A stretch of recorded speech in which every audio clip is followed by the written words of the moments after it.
all of the shrill rhetoric that's coming in as far as the tariff issue is concerned, what exactly are we looking at to talk about this particular issue? We have a former advisor to the Secretary of State and the Treasury Secretary. Joining us now is the former Deputy Assistant Secretary of State, Aide Feigenbaum. Thank you so much, Mr. Feigenbaum, for speaking to Times Now. As someone who has been very closely working on the U.S.-India relationship, we've seen the kind of work that has gone in over the last 25 years.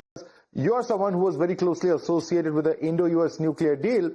What do you make of the kind of imagery coming out from the SCO summit? We've seen a power play involving Russia, China, and India, and the camaraderie between the three leaders of these countries that clearly stood out. Now, many are seeing this as a direct result of the kind of threats of Trump in terms of tariffs and bringing all of these countries together. Do you think that Trump is increasingly ensuring that America gets isolated with these policies?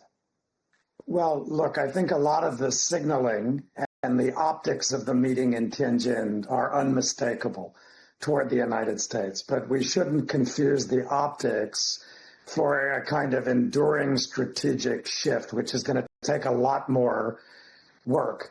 The reset at a bilateral level between India and China did not begin last Tuesday, much less back on April 2nd, when President Trump began to talk about tariffs at the levels that he's imposed on India. To my mind, it really began with the meeting in Kazan in Russia on the margin of a BRICS meeting last October. And of course, this was on the margins of a multilateral meeting, the Shanghai Cooperation Organization, that was pre-scheduled. So I think the optics are unmistakable. And what you had in Tianjin is a group of countries that largely share a sense of grievance toward American foreign policy in the first instance, but toward American economic statecraft in the second, and the use of tools of coercion like sanctions or tariffs. But in terms of a longer-term strategic unity, I think that's going to require a lot more work. And it's not obvious to me that the India-China relationship in particular has overcome some of the structural impediments. Right. But Mr. Feigenbaum, there are many who believe that this is what the MAGA lobby really wants, because Trump's tariff tirade against economies such as India and initially China before he scaled those tariffs down, driven by an intention to appease a lobby with whom he enjoys good support. So do you see Trump backing down at all on this? Well, I would reverse the premise there that you laid out. I don't think there's a MAGA lobby that President Trump follows or caters to. It's quite the other way around. There's an American fairy tale where we have a character called the Pied Piper, and he dances along playing his pipe while people follow him. There is a segment of the American body politic, particularly on the Republican side of the aisle, that seems to follow President Trump wherever he goes.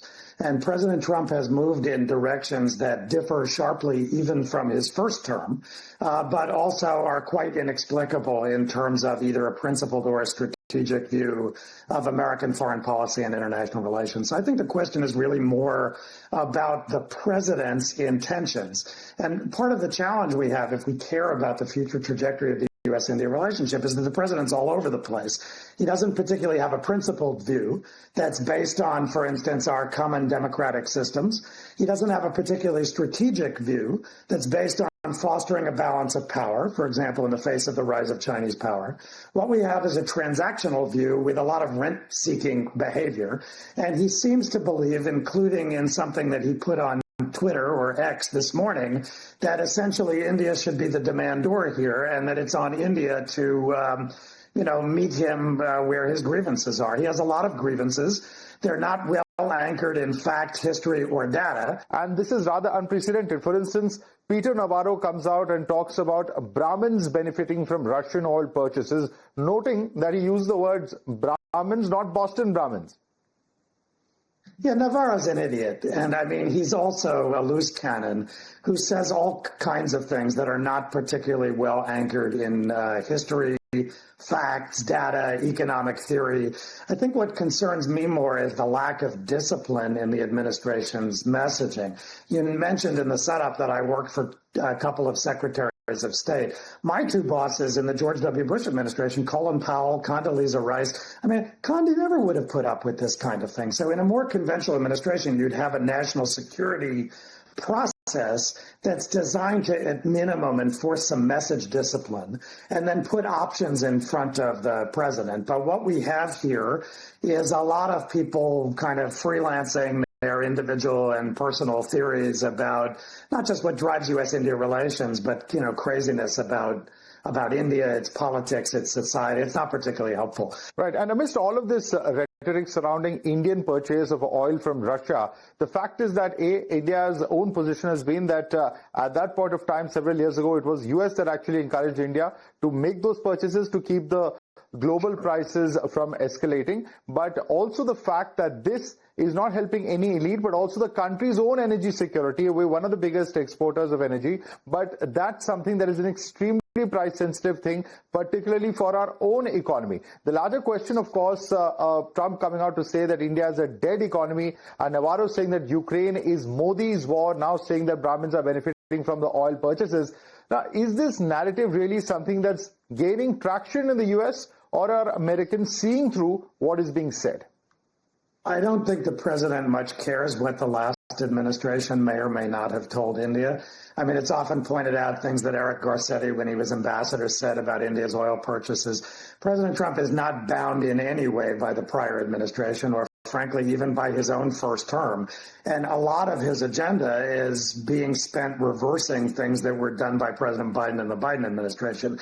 So I don't think that's the dispositive argument. I think the more interesting thing is just the sheer hypocrisy of the American position, which I recognize, and I'm quite both sympathetic and empathetic to the Indian side on this. I mean, for one thing, India has a longstanding relationship with Russia, and anybody who spent 5 minutes negotiating with Indian officials, as I have, knows that there's both emotional content to that, but also some strategic content to that, not least because there are many people in India who worry about Chinese-Russian collusion, even in India's own South Asian neighborhood, for instance, through the footsie that's gone on between Moscow and Pakistan over the last few years. So for the Americans to set the bar at impossible is an impossible task and an impossible goal for American foreign policy. What's more, President Trump was, after all, in Alaska just a few weeks ago, standing on the tarmac and going like this for President Vladimir Putin and smiling. So there's that layer of hypocrisy.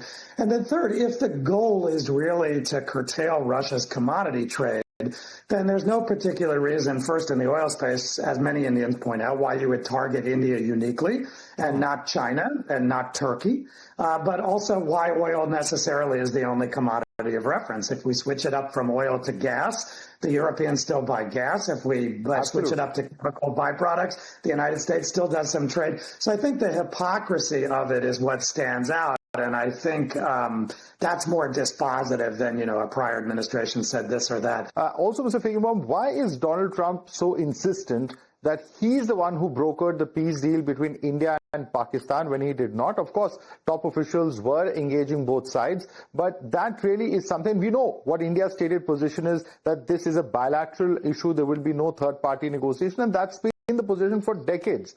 Obviously, yeah. Mr. Trump would know that, but yet he insists that he's the one who brokered the deal. Well, first, I wouldn't presume that Mr. Trump would know that. I mean, I doubt Mr. Trump has been well briefed on any of this. And even if he has, he doesn't necessarily absorb his brief. Okay. Second, it's probably not helpful that the Pakistani side nominated him for the Nobel Peace Prize.